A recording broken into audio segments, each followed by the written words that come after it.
This year, WNBA players have gotten exactly what they wanted. Caitlin Clark has essentially missed the entire season, and the WNBA has suffered the consequences. The WNBA isn't just in trouble, it's in full-scale meltdown mode. This isn't a PR hiccup or a minor crisis. It's full-blown institutional panic. Caitlin Clark, the single player who yanked this league out of obscurity and shoved it into the national spotlight, might not return this season. And now, from league offices to locker rooms to devastated fan bases, the same chilling question echoes everywhere. What does the WNBA look like without its golden goose? Fortunately, I'm starting to get this gut feeling that we might not even see Caitlin back on the court this season, and that might actually be now. ESPN had August 12th as the circled return date for Caitlin Clark to get back onto the court, and just yesterday she was listed as a game time decision for today's game against the Dallas Wings. And then after practice yesterday, Coach Stephanie White basically came out and said, like, no, Caitlin Clark hasn't even been practicing, so they changed it from a game time decision to her being out.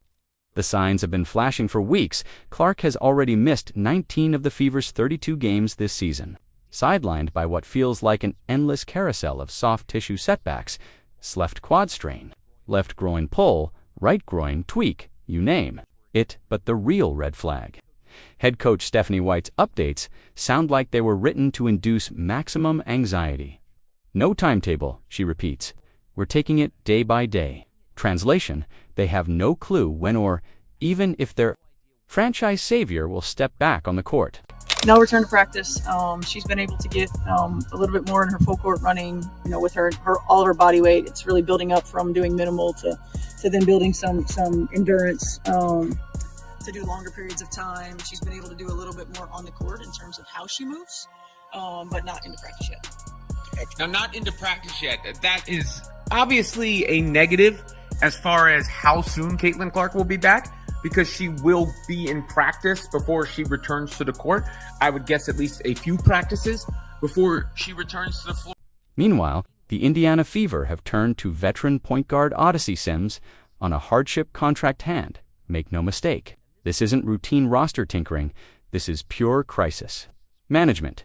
When you're pulling in a 33-year-old journeyman on an emergency deal because both backup guards, Sydney Colson and Ari McDonald, are done for the year. You're not bracing for a quick fix. You're bracing for survival. This is what the Indiana Fever organization been doing way too much. They dangle Caitlin Clark like a carrot, and we're all rabbits trying to get it. And then last minute, they'll let you know, oh, hey, Caitlin Clark's not available. Midday or something like that, while everybody's traveling to get to the arena. Then you get to the arena, she ain't there. If you're enjoying this, make sure to subscribe now. Let's talk about what this truly means for the fans. The ones who discovered their love for basketball because of Caitlin Clark. These aren't casual spectators. These are diehards who mapped vacations around Fever games, shelled out for jerseys, and turned entire households into full-time WNBA viewers. I'm wondering, why did the Indiana Fever and Stephanie White decide not to come out and say, hey, she's not practicing. She's not going to be playing in this game. And this is why I've got a problem. Because there's gambling implications here. All right?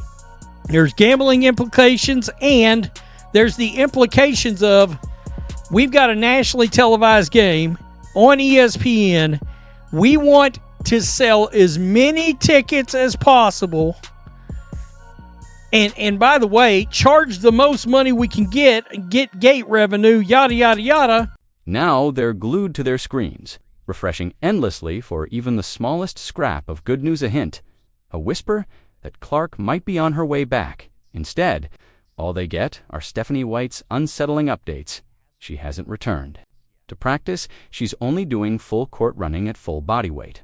Which, let's be honest, sounds like coach speak for we're still a long way from actual basketball activities. Can't wait until Caitlin Clark is back. She's the most dynamic, electric player in the WNBA. Great job, Lexi.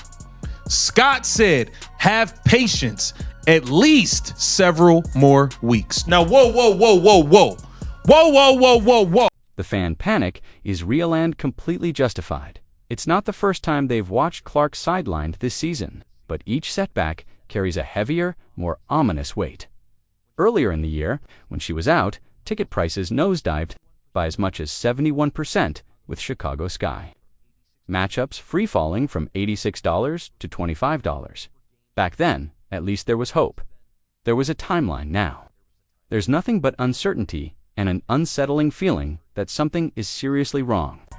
Maybe it's just me, but there seems to be a massive decline in mainstream interest in the WNBA this season. Last year, there were so many stories in the WNBA, it was hard to keep up. Over the past couple of weeks, outside of Airborne Wiener, there's really been nothing to talk about. Think about it. What is the biggest storyline right now? Here's what makes this moment downright terrifying for the WNBA. They've built their entire 2025 marketing plan, TV deals, and attendance forecasts around a single player. Caitlin Clark isn't just a star, she's the entire solar system. Her league games average 549,000 viewers, decent number, but nowhere close to the 1.26 million that Fever games draw. She's not just moving the needle, she is the needle, and right now, that needle might be bent beyond repair. On Sue Bird's podcast, Clark admitted, I've never been through anything like this. Speaking about her injury struggles for someone who had never missed games. Due to injury before this season, the string of setbacks has to be mentally crushing. And here's the gut punch. She also revealed the pressure to return is overwhelming, saying she feels a responsibility to be out there because of the massive interest she's generated. Being active and playing 4 games and then not, and like not feeling the best, and then like frustrated of like how hard I worked in the off season, and then like all I do is rehab and like continue to do this process, and just like trying to trust that the best I can. And obviously there's really frustrating days, and there's days where like it's a little bit easier and like you're very, very motivated and like you're close to the finish line of getting back and being back, and then like it's not like I have a training camp to like build up to like playing my first game again. It's like, no, like you're tossed into game 30, like go try to play well. Like it's hard. Like the Indiana Fever's recent desperation moves speak volumes about their internal reality. Signing Odyssey Sims isn't a depth, tweak it's a lifeline when your franchise player has missed more games than she's played, and you're scrambling for hardship contracts just to keep a competitive lineup on the floor. You're not prepping for a 2-week setback, you're bracing for something far longer. But the real tragedy here goes beyond basketball. It's the fallout of putting every egg in one basket and watching that basket start to crack. The WNBA spent the entire offseason hyping the Caitlin Clark effect, building marketing campaigns around her, shifting games into bigger arenas solely to handle her draw. We're talking moves from 4,000-seat venues to 20,000-seat stadiums, all for the Clark crowd surged now, without her. Those same arenas feel uncomfortably hollow. The warning signs are glaring. When Clark missed the All-Star game in her adopted hometown of Indianapolis, viewership plunged 36%. That's not a fluke. That's a market correction, exposing just how dangerously dependent this league has become on one person. The Indiana Fever go out and pick up Odyssey Sims, a former second-team All-WNBA player, somebody who just as recently as June 1st this season dropped 32 points on the Phoenix Mercury. The psychological hit to her fellow players has to be massive. Some of the same players who spent months throwing shade at Clark going so far as to vote her 9th among guards in All-Star. Voting are now watching their own arenas turn into ghost towns without her. Charles Barkley called it petty jealousy, and he wasn't wrong. But now that jealousy is spectacularly backfiring, because those same players are realizing their paychecks, national TV spots, and even their relevance hinge on the very person they've been trying to tear down. What's truly mind-blowing is how badly the WNBA has managed to fumble this. You've got a generational talent, someone who shattered attendance records, smashed viewership numbers, and actually made the league profitably, and somehow you've managed to break her. This season alone, Clark has dealt with 4 separate injuries, hand issues in preseason, a left quad strain, left groin trouble, and now a right groin problem. That's not normal wear and tear. That's a glaring pattern one that points to overuse, poor training management, or both. What's going on in Indiana is that I feel like a lot of these people in the front office, a lot of these people up in Indy for the Fever do not care for Caitlin Clark for whatever reason. You know, Scott Atkins could be one of them. Not saying that he is, but it's looking like he don't care for Caitlin Clark. We know clear as day that Stephanie White has been looking in certain areas not to be feeling the Caitlin Clark effect. I don't know, but this stuff is definitely looking concerning because it's showing us that could there be more to her injury and they're not being transparent. Let's be brutally honest about what no timetable really means in pro sports. When a team trots out that phrases, especially this deep into a season, they're quietly bracing fans for the worst-case scenario. Stephanie White's talk about taking things day by day and prioritizing Clark's long-term health sounds noble. But it's also exactly what you say when you're not sure. If someone is coming back at all, the desperation is written all over this situation. The Fever's emergency signing of Odyssey sims the steady stream of non-updates from the coaching staff. The visible panic from a league that's gone from record-breaking highs to the brink of disaster in just a month. And this isn't just about losing games, it's about losing the one thing, the one person that made people care about, the WNBA in the first place. I mean, it's not my first time just coming to a new team and coming in and just being me. The biggest thing is just doing what I do best. Playing defense, playing hard, doing whatever the team needs. Obviously, I know they've been down with the injuries. Prayers up for Sid and Ari. Love them both. But like I said, I'm excited to be here, and I'm not going to do too much. But whatever coach tells me to do is what I'm going to do and have fun and enjoy my teammates. Here's the blunt truth. No one wants to say out loud without Caitlin Clark. The WNBA slips back into being just another niche sports league. Most people overlook. The numbers make it impossible to deny. Viewership gets cut in half when she's not on the floor. Ticket prices crater by 70%. Merchandise sales flatline. And social media engagement falls off a cliff. She's not just the face of the league, she is the league's marketing department.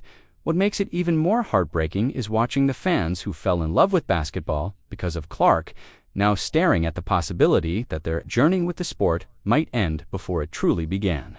These are people who bought season tickets solely to see her, who built family outings around Fever games, who turned friends and relatives into WNBA converts. Now they're holding pricey tickets to games, filled with names they don't know and, frankly, don't care to watch. And that's why Caitlin Clark is so great, because Caitlin Clark is the magnet. She's the magnet, the needle. I'll say magnet in this case. She draws a big audience. And with that big audience, you learn about the other teams by watching the Fever. And since they play each other so many times, and there's only 12 other teams they play, why'd I have to watch the other teams for? Seriously, why? I don't find the other teams that interesting. The ripple effects are already everywhere. Arena attendance for non-clock games has stayed flat despite all the hype about WNBA growth. TV ratings for other matchups are barely edging past last year's numbers. Even the Golden State Valkyries' inaugural games pulled solid crowds, but nothing close to the Clark-level hysteria the league has become hooked on, and this is why the fan panic feels so justified. Caitlin Clark has been clear. She's not coming back until she's 100% herself. 4. Someone who's never battled chronic injuries, whose entire identity is built on showing up and dominating every night. This is mentally crushing. She's not just fighting through physical pain, she's carrying the weight of an entire league's expectations while her own body is breaking. Down the Fever's recent moves scream preparation for a long haul. Maybe the rest of the season, when you're signing hardship contracts for backup, point guards, and your coach keeps emphasizing long-term health, you're not expecting a quick return. You're bracing for the possibility your franchise player won't see the court again until 2026. Caitlin Clark should not be thrown back into any mix if she doesn't have significant practices under her belt before she goes into game speed. You can try to simulate game speed as much as you want in practice. You will never be able to. Game speed is game speed. There's also a lot more adrenaline, all of these different things pumping when you're playing in front of a sold out crowd that the Indiana Fever do every single night. If I'm their coach, she needs to practice for at minimum a week. At the minimum, she needs to be doing everything in practice for at least a week before you throw her back in the mix. Meanwhile, fans are stuck in limber refreshing social media like it's a lifeline, searching for any glimmer of progress, any sign their favorite player might be on the way back.